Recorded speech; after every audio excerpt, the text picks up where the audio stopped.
एक माँ के लिए इससे बड़ा दर्द क्या होगा कि जिस किराएदार को उसने अपना बेटा समझकर घर में पनाह दी, वही रात के अंधेरे में उसकी बेटी की चिता सजाने की तैयारी कर रहा था। उस काली रात को जब मैंने अभिषेक के कमरे का दरवाजा खोला तो मेरी चीख मेरे गले से ही दब गई। फर्श पर चारों तरफ मेरी बेटी राधिका के कटे हुए बाल बिखरे थे और बीचों बीच रखा था वो लोहे का संदूक जिससे खून की बूंदें धीरे धीरे रीस कर बाहर आ रही थी। मेरा कलेजा मुंह को आ गया। क्या उस संदूक के अंदर मेरी राधिका थी? मैंने कांपते हाथों से जैसे ही उस संदूक को छूना चाहा, पीछे से एक बर्फीली आवाज आई, आंटी अब रोने से क्या होगा? आपने ही तो कहा था कि इस घर को एक वारिस की जरूरत है। देखिए मैंने आपके वारिस का क्या हाल किया है। मैं पलटी तो देखा अभिषेक के हाथ में मेरी बेटी का वो दुपट्टा था जो उसने आज सुबह ही पहना था और उस दुपट्टे पर ताजा खून के धब्बे थे। उसने पागलों की तरह हंसते हुए कहा, आज की रात इस हवेली से 2 अर्थियां निकलेंगी, एक आपकी और एक उस राज की जिसे आपने 5 साल पहले जमीन में गाड़ा था। पर दोस्तों, असली मंजर तो अभी बाकी था। जब पुलिस की सायरन बजी और मैंने खिड़की से बाहर देखा तो वहां कोई पुलिस नहीं थी, बल्कि मेरे मरे हुए पति की रूह हाथ में वही जलती हुई मसाल लेकर खड़ी थी जिसे देखकर अभिषेक भी खौफ से कांपने लगा। आखिर क्या था उस संदूक के अंदर? क्या मेरी बेटी राधिका अभी जिंदा थी या मैं बहुत देर कर चुकी थी? और वो चेहरा, वो तेजाब से जला हुआ चेहरा किसका था जो हर रात मेरी अलमारी के पीछे से मुझे घूरता था? आज की ये दास्तां आपके रोंगटे खड़े कर देगी। ये सिर्फ एक कहानी नहीं, एक बेबस माँ के कलेजे के टुकड़े की वो कहानी है जिसे सुनकर पत्थर दिल भी रो पड़ेगा। चलिए शुरू करते हैं। शहर के आखिरी छोर पर बनी वह 2 मंजिल हवेली शांति निवास नाम के विपरीत हमेशा एक अनसुनी दहशत से घिरी हुई थी। नीलम जी उस हवेली में अकेली रहती थी। उनके पति के एक सड़क हादसे में मौत के बाद घर की रौनक जैसे हमेशा के लिए खत्म हो गई थी।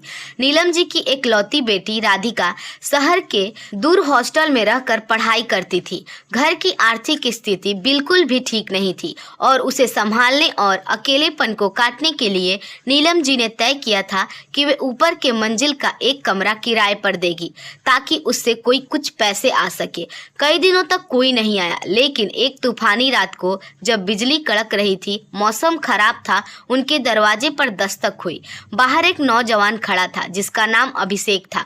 वह पूरी तरह भीगा हुआ था, लेकिन उसकी आंखों में एक अजीब सी चमक थी। नीलम जी ने उसे अंदर बुलाया। अभिषेक बहुत ही कम बोलने वाला और शांत लड़का लग रहा था। उसने बताया कि वह पास की एक लाइब्रेरी में काम करता है और उसे एक एकांत जगह चाहिए। नीलम जी को उसकी सादगी पसंद आई और उन्होंने उसे कमरा किराए पर दे दिया। शुरुआत के 1 हफ्ते सब ठीक रहा, लेकिन धीरे धीरे नीलम जी को महसूस होने लगा कि अभिषेक कुछ छुपा रहा है। वह दिन में कभी बाहर नहीं निकलता था। सारा दिन उसका कमरा अंदर से बंद रहता था, लेकिन जैसे ही रात के 12 बजते ऊपर वाले कमरे से भारी जूतों के चलने की आवाजें आने लगती। कभी कभी तो ऐसा लगता था जैसे वह कमरे में फर्नीचर घसीट रहा हो। एक रात नीलम जी की नींद अचानक ऊपर से आने वाली एक चीख से खुली। वह चीख बहुत दबी हुई थी, जैसे किसी ने किसी का गला घोट दिया हो। नीलम जी डरते डरते सीढ़ी के पास गई। ऊपर सन्नाटा था, लेकिन अभिषेक के कमरे के दरवाजे के नीचे से एक लाल रंग की रोशनी बाहर आ रही थी। नीलम जी ने हिम्मत जुटाई और ऊपर जाकर दरवाजा खटखटाया। दरवाजा खुलते ही अभिषेक सामने खड़ा था। उसके कपड़े पसीने से तरबतर थे और उसके हाथ कांप रहे थे। नीलम जी ने पूछा, बेटा ये आवाज कैसी थी? तुम ठीक तो हो? अभिषेक ने एक ठंडी मुस्कान दी और कहा, आंटी कुछ नहीं, बस एक बुरा सपना था। आप नीचे जाकर सो जाइए, यहाँ का माहौल आपके लिए ठीक नहीं है। उसकी आवाज में एक ऐसी चेतावनी थी जिसने नीलम जी के रोंगटे खड़े कर दिए। वह नीचे तो आ गई, लेकिन उन्हें यकीन हो गया था कि इस लड़के का अतीत बहुत ही भयानक है। अगले दिन जब अभिषेक बाहर गया तो नीलम जी ने डुप्लीकेट चाबी से उसका कमरा खोला। कमरे के अंदर का नजारा देखकर नीलम जी की चीख निकलते निकलते रह गई। दीवार पर उनके पति की एक पुरानी तस्वीर टंगी थी जिसे चाकुओं से गोदा गया था। बिस्तर के नीचे एक बड़ा सा लोहे का संदूक रखा था जिसमें से सड़ने जैसी बदबू आ रही थी। जैसे ही नीलम जी ने उस संदूक को छूने की कोशिश की, पीछे से अभिषेक की आवाज आई, आंटी, दूसरों के कमरे के में झांकना मौत को दावत देना होता है। नीलम जी ने मुड़कर देखा। अभिषेक हाथ में एक बड़ा सा पत्थर काटने वाला औजार लिए खड़ा था और उसकी आंखों में खून सवार था। वो बहुत गुस्से में था। अभिषेक के हाथ में वो नुकीली औजार देखकर नीलम जी के हलक से आवाज तक नहीं निकली। कमरे की खिड़की से आती चांद की रोशनी अभिषेक के चेहरे पर पड़ रही थी, जिससे उसकी आंखें किसी शिकारी जानवर की तरह चमक रही थी। नीलम जी पीछे हटते हुए एक पुरानी मेज से टकरा गई। उनके दिमाग में बस एक ही बात घूम रही थी कि क्या यही उनकी आखिरी रात है। अभिषेक धीरे धीरे उनकी तरफ बढ़ा और बोला, आंटी, आपने मेरी सादगी देखी थी, मेरा गुस्सा नहीं। इस घर के हर कोने में मुझे अपने भाई की चीख सुनाई देती है। याद है आपको वो लड़का विजय, जिसे आपके पति ने चोर कहकर पुलिस के हवाले किया था और जेल में उसने दम तोड़ दिया था? मैं उसी विजय का छोटा भाई हूँ। नीलम जी की आंख के सामने 5 साल पुराना वो मंजर घूम गया। विजय ने चोरी नहीं की थी, बस वह एक गलत फहमी थी, लेकिन उस एक गलती ने एक मासूम की जान ले ली थी। अभिषेक ने नीलम जी को धक्का देकर कमरे से बाहर निकाला और नीचे हॉल में ले गया। उसने उन्हें एक कुर्सी से बांध दिया।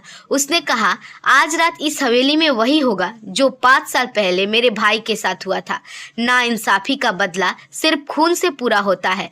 तभी नीलम जी के घर का लैंडलाइन फोन बज रहा था। वह राधिका का फोन था, जो नीलम जी की इकलौती बेटी थी। अभिषेक ने फोन उठाया और स्पीकर पर डाल दिया।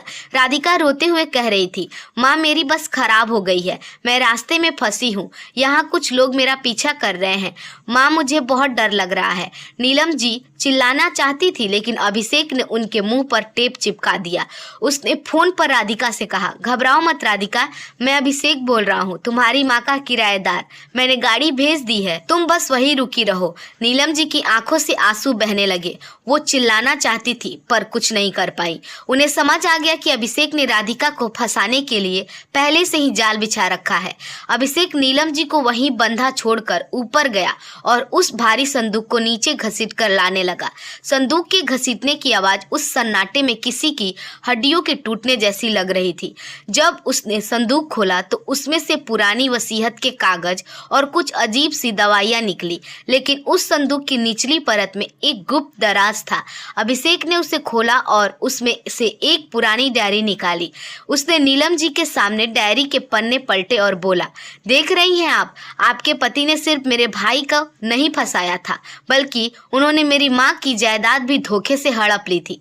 यह हवेली जिस पर आप गर्व करती हैं, यह असल में मेरे पूर्वजों की है। आप लोग मालिक नहीं थे, हम लोग मालिक हैं, और जिन्हें आप लोगों ने सड़क पर ला दिया।